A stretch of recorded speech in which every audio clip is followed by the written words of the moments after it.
Welcome to the S.O.A.P Bible Study Series from Oak Tree Community Church in South Bend, Indiana. We're starting a new book. It's not going to take us very long. No, not at all. It's but hey, I'm going to stop you before you start. Okay. I got a dad joke. Oh, Okay. All right. And maybe it fits in does with it what fit we're at all? talking. Or Maybe you're it fits just in. doing this because? No. All right. So as you know, and I'm sure in your household is similar to my household, there's always an argument between wives and husbands on who makes the coffee.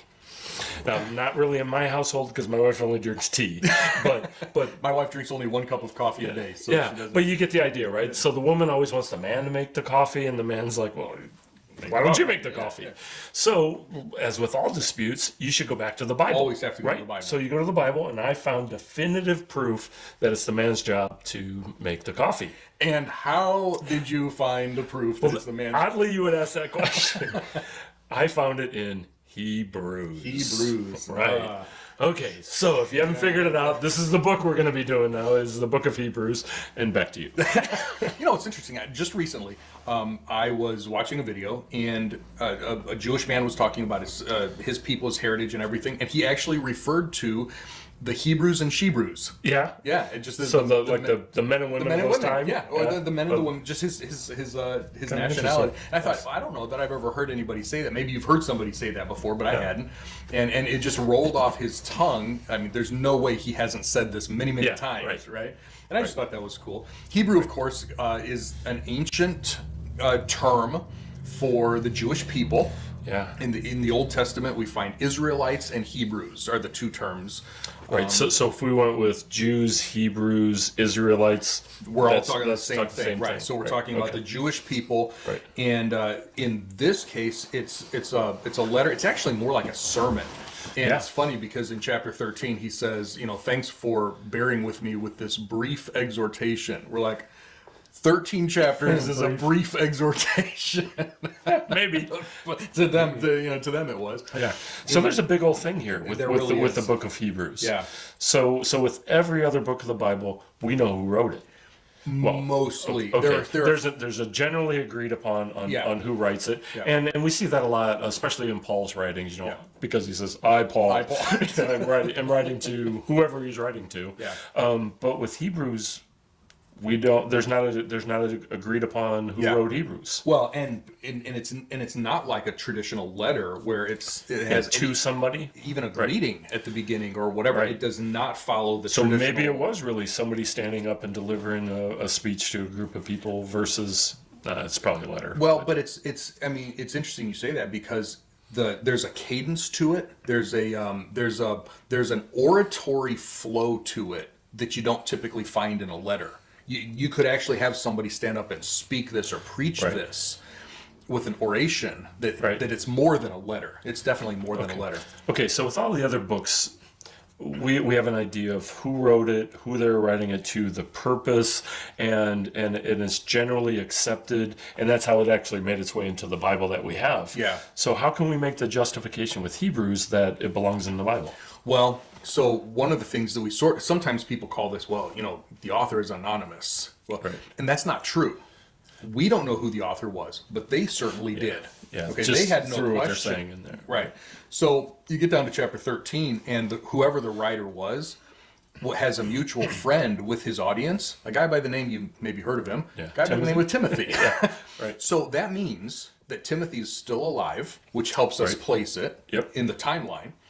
Timothy is in prison at this point. They're waiting for him to get out of prison. So they know Timothy. They're friends with Timothy. The language the theology in here is very much like Paul. Right. Except it's not Paul's style of writing. Different. It's not Paul's way of saying things. So we've got a friend in Timothy. We've got a friend in Paul. So that helps us place when, where, and some. Right. And at the end, chapter 13, there is a little bit of a greeting. The writer actually says, those who are from Italy greet you.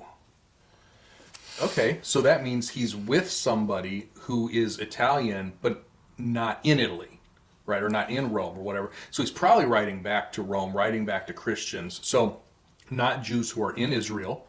Right. Okay.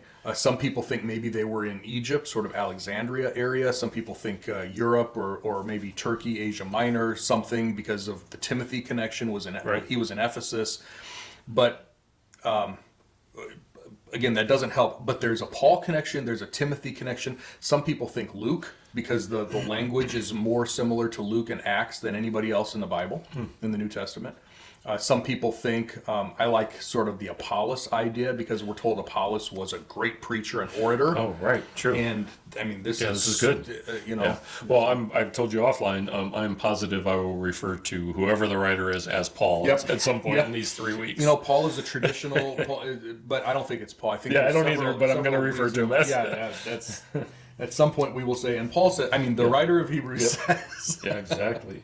Okay, so the big deal then is, okay, so what's the major theme? Yeah. What's the big deal here? It is absolutely Jesus and how Jesus is better than anything and anyone ever. And in fact, what's going to happen is the writer is going to make several comparisons. Jesus versus Yeah, fill in the blank. somebody, right? something. Lots of things. And the word, in fact, the word better shows up over and over and over and over and over, especially when we get to the latter half of the of the book, letter, sermon, whatever. Just this concept of better. And so there's going to be 5 warning passages that are written to Christians, and we'll talk about this as we come across some of them. They're written to believers. These are not unbelievers. They're believers. Right. They're Christians, but they're in danger of falling away from the faith. Yeah. And each one gets a little bit worse and a little bit harsher. And the writer is like, where are you going to go? If you've accepted Jesus, if you've embraced Jesus, there's nothing better. There's nothing better to turn to. He's better than anyone and anything. Nice. All right, so let's get into it. Yeah. So chapter 1, man, chapter 1 starts off beautiful. It starts off strong. And to paraphrase, in the Old Testament, God talked to people and nations, right? And we see that happening in the Old Testament, and then there's a shift in the New Testament, and I wonder why. Yeah. Right? He spoke to us through a son. Yeah. And so many different, it says various portions and various methods, tons of different ways. Right. Which tells us that those ways are old ways. Yep. Nowadays, he is no longer using those old ways. And we could go through, and if I were teaching this in a class, I would just say, okay, what are some of the ways God has taught, or spoken, right? And those ways are no longer what he's using. He's spoken through a son, and then he gives this list of 7 great descriptions. Yeah. And I think it's important to note, he hasn't named Jesus yet. Not yet. Right? Nope. Any reason why? Because I think it's sort of like the Gospel of John. He's Just building up the to it. character before he names him. So in a novel, you would say it's character development. So, yeah. So he is great. So here's the first comparison. Of all the different ways that God has revealed himself, of all the different ways God has communicated, Jesus is better. Yeah. That's the first comparison right there in the first couple of verses. Yep. And then for the characteristics, heir of all things. I mean, there's some big hitters in here. Through whom he created the world is a big one. And I said, compared to John tells us, the Gospel of John tells us that Jesus is the creator. Hebrews 1 tells us the same thing. Right. Jesus is the one who creates and sustains everything. Yeah. I know you bring this out, and I really like it. God's the planner. Jesus is the implementer, and the Holy Spirit is the empowerer. Yeah. So it's kind of cool. You got somebody that's doing the plan, the big idea guy. Here's the way this is going to work. Yep. Go do it. Yep. And Jesus goes and does it, and the Holy Spirit is there, empowering, bringing life in there. We see that in creation. We see that in salvation. We see that in at least in a number of ways. places. Right. And I expect to see it in end times too, and after end times. Yeah, which is cool. He's the radiance of God's glory. Yep. I mean, there's some big things in here. Yeah. A representation of his essence. Yeah. I had to stop and think about that one for a minute. Yeah. God's essence. What's at his core? Yeah. Where is he at? And it's a representation of it, because of course when Jesus was on earth, there was some of the godlike things that were set aside for a while. Right, but so he needed to lose them, but he stopped using them, right? Right. Or maybe, I don't know, tone down the power from 11 to 3, or, or what. So we have concepts here like the image of God. The Greek word here is really interesting because it's character. where we get our word character. So it's an exact represent. Whatever. This is why Jesus could say, "If you've seen me, you've seen the Father."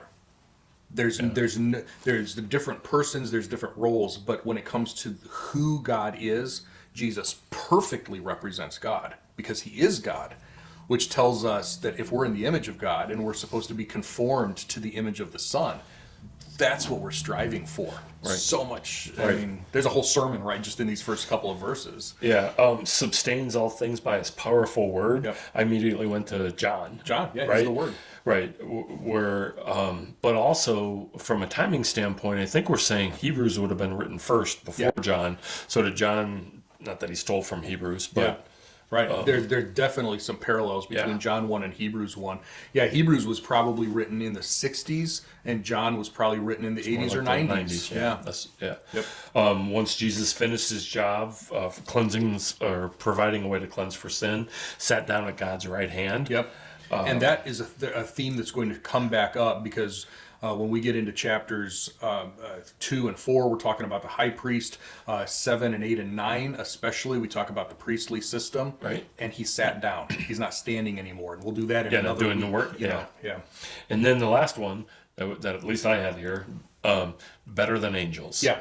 Yep. Right. And the rest of the chapter talks about angels. Yeah, Right. right. So it's a lot of angels talking in here, but it's really a comparison. And as he does most of the time, the writer of Hebrews did well, brings up angels and here's all the good things and big things and huge things that they did. Yep. And then now let's go take a look at Jesus. Yeah. What did he do? Yeah. And here's why he's superior. And so now we've got our second comparison. He's the greatest revelation from God, and he's greater than anything from before, and now he's greater than the angels as well, which is a big deal because the Jewish people didn't worship angels, but angels were highly respected. I can see why. And in chapter 2, he says it's because they were involved in giving the law to Moses on Mount Sinai. Right. And most people don't know that. Well, because Moses went up to God on Mount Sinai and came down with the law. Right, yeah. Well, it's interesting because in Galatians 3 and Acts 7 are the only other two mentions of this. So it's not like Hebrews 2 is the only place that it says it. There are actually 3 places, 3 different speakers or writers, assuming this is not Paul. Galatians is Paul, and then Acts is the Stephen. Luke wrote it, but Stephen is the one who said it in Acts 7. And all 3 of them said it as if the Jewish people knew it. Yeah, like it was This is a known issue. This is a known thing. So that's really interesting. So they were very, very highly regarded in Jewish system. And so the writer of Hebrews comes and says, think of the highest thing, other than God that you can think of. Oh, it's angels. Yeah, Jesus is better than that. Cool. And that's where chapter 2 starts. It really right? is, yeah. Yeah, chapter 2 is, basically, hey, aren't angels ministering spirits set out to serve Christians? And, the answer is yes, right? Because they gave the law, and his point is going to be is if he does some logical argument. He's like, if you break the law, you get punished, right? Well, of course, yeah. Right. He's like, now, if something that was administered by angels is so important that you're going to get punished if you break it, how much more when Jesus comes and tells us something? How much more if you decide to go away from that? And this becomes the first warning: don't drift away from Jesus by neglecting what he said. Right. And we neglect what he said and we drift away. He said, don't do that. Yeah, I think it's a huge thing that we were talking about with the angels and the comparison of that Jesus is better, and then I think another thing that they bring out that's awesome is what happens in the future. Who's going to control the future? Yep. Not angels. Not angels. Jesus. Yeah, which actually is a really important point because in chapter 2, verse 5, it says, he did not put the world to come about which we are speaking. So the writer is telling us whatever I'm talking about right now is, however I'm describing what I'm talking about is the coming kingdom. Yeah. Well, and the thing is, though, is he just got done talking about salvation. People inheriting salvation. He talked about salvation. So how is salvation and the kingdom the same thing? And the reason is because when we think of salvation, we're thinking of forgiveness of sins and right relationship with God. The thing is, though, is that the context of the book of Hebrews is really the Old Testament. not the New Testament. There is some New Testament sort of stuff in there, of course, but the whole context for the Jewish people is where they came from. 90% of the time that the Old Testament uses the word salvation, it's not the way we use it. It's not eternal salvation, the way we're thinking of. 90% of the time it's talking about physical deliverance or deliverance from enemies or deliverance into the kingdom. It's almost always end times or some kind of God's deliverance of his people. So when the writer of Hebrews is talking about salvation, and we will see the words rest and inheritance, especially in chapters 3 and 4, they're all meaning the same thing. The perspective of the writer of Hebrews is, you think you're going to try to get into Messiah's kingdom without going Messiah's way. This is sort of like the Sermon on the Mount. This is Old Testament prophets. This is really, it really feels more like an Old Testament book than a New Testament book, even though it's post-cross, even though these are Jewish Christians. He's treating them in a sense like, or not treating them, he's using Old Testament theology because that's where Christianity's based in. And he's like, you think you can just go back to this as if, and still get into the kingdom. But in order to go back to this, you're actually rejecting the one who is fulfilling it. So when he says the world to come about what we are talking, when he's talking about salvation, he's thinking about the coming kingdom. And that one principle right there transforms how we understand the book of Hebrews. Yeah, good point. So the rest of chapter 2, or most of the rest of chapter 2, we're talking about Psalm 8. Yeah. Right. So again, he's going back. The writer's going back into Psalm 8, which I assume all good Jewish Christians knew, knew by heart. And it talks about the Son of Man being made lower than angels for a little while. Yeah. And then once his duties were fulfilled, coming out on top. It is this right here is a fantastic statement of Jesus, both deity and humanity, because Psalm 8 says that humans were made lower than angels. Well, yeah, we're lower than angels. Nobody's questioning that. But for Jesus to be made lower than angels means, number one, he didn't used to be. Right. That's his deity. Yeah. And then to be made lower than angels, linking to Psalm 8, is a clear point of his humanity. Yeah, that's huge, isn't it? And so, but it's temporary because he would be exalted again. So, I mean, tons of theology just in that one statement there that we don't want everybody to miss. Yeah, good point. And then it talks about a number of things that we see are placed under his control. Yeah. And as we go through them, we realize this hasn't happened yet. This hasn't happened yet. Right. So a number of these are future They're events. still looking at future but will events. happen. Yeah, right. right. He already did the work to get them. Yep. It just hasn't happened. Through the cross. Right. Right. So let's move on to chapter 3 because chapters 3 and 4 go together. And it's almost a sermon within a sermon. Yeah. It really is. And he unpacks this psalm, Psalm 95. He really likes, so far, he has, in chapter 1, he's referenced a lot of Psalms. Chapter 2 is Psalm 8. Chapter 3 now is Psalm 95. We're just going to keep seeing this pattern. And it's talking about, Psalm 95 goes back to Numbers 13, where Moses sent the spies into Canaan to spy out the land, and they came back and said, can't do it. Can't do it. We can never take these people. And of course Caleb and Joshua said, yeah, but God can. And then they wandered in the desert for 40 years, right? That event right there became such a big thing in Israel's history that it became known as the rebellion. All you had to say was the rebellion, and everybody knew that was what happened back in Numbers 13. So in Psalm 95, David refers to the rebellion, and now the writer of Hebrews grabs that and says, here's the second warning, don't be like they were in the rebellion. And so we're talking 1,500 years later, the writer of Hebrews can still say the rebellion, and his audience knows what he's talking about. Yeah. So far we've compared Jesus against a couple things, right? Yeah. And now we're comparing him against Moses. Yeah. So in those first couple verses, how does he do that?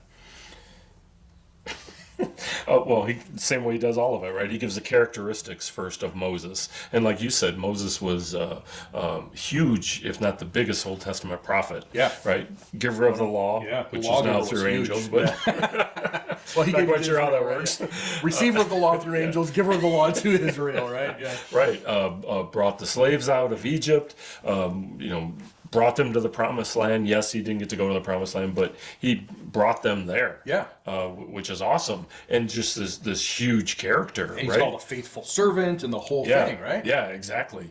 And then even in the New Testament, we see him at the Transfiguration, right? Yeah. So a huge character. How big is he? Jesus And then is we better. find out, yeah, Jesus is better. Jesus is better.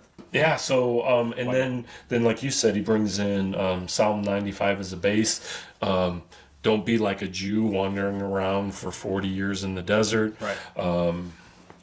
And bringing out that a number of the people were unbelievers, Yeah. right? Moses leaves for a day, goes up to see God, comes back. There's a golden calf that they're worshiping. Right. The people falling away very quick. Yeah. And instead, we need to be partners with Christ. Yeah. And so there's the warning because this audience is believers. And yet, even to a believer, the writer says, don't have an evil, unbelieving heart. Which means a believer, salvation is not, we're not talking about eternal salvation. They're not going to lose eternal salvation. But if a believer starts to drift because they're neglecting, their Bible study and they're neglecting the truth, if they start to drift away, that can actually harden their heart against God. And that's a warning that he has here. And that's really chapters 3 and 4 really make one package. Thing. Yeah. So when we get into 4, he says we need to worry. Well, first of all, at the end of chapter 3, he says, "Wait, weren't the Israelites under Moses when they started to rebel? So how good is he? Yeah. Right. When he's starting to bring in, but he says, okay, the Israelites of Moses' age, they had the good news, but yet they didn't all follow it. So what about us? Yeah. Yep. We also have it. What are we going to do? Yeah. And then, like you said, he brings out over and over again about the rebellion and our salvation is assured, but we can still fall away. Right.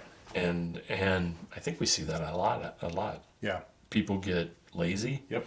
Not only with reading the Bible, but with because you can read, and okay, now you got stuff in your head. Yeah. At some point, you got to do something with it. Right. And if you're not doing anything with it, you get stale. Yeah. And really, what good are you? Yeah. You could quote every verse of the Bible, but if that's all you're doing, Right. and not living it out, not helping others, not working with others, Right. and again, the good deeds that you do aren't going to earn you that salvation. Right.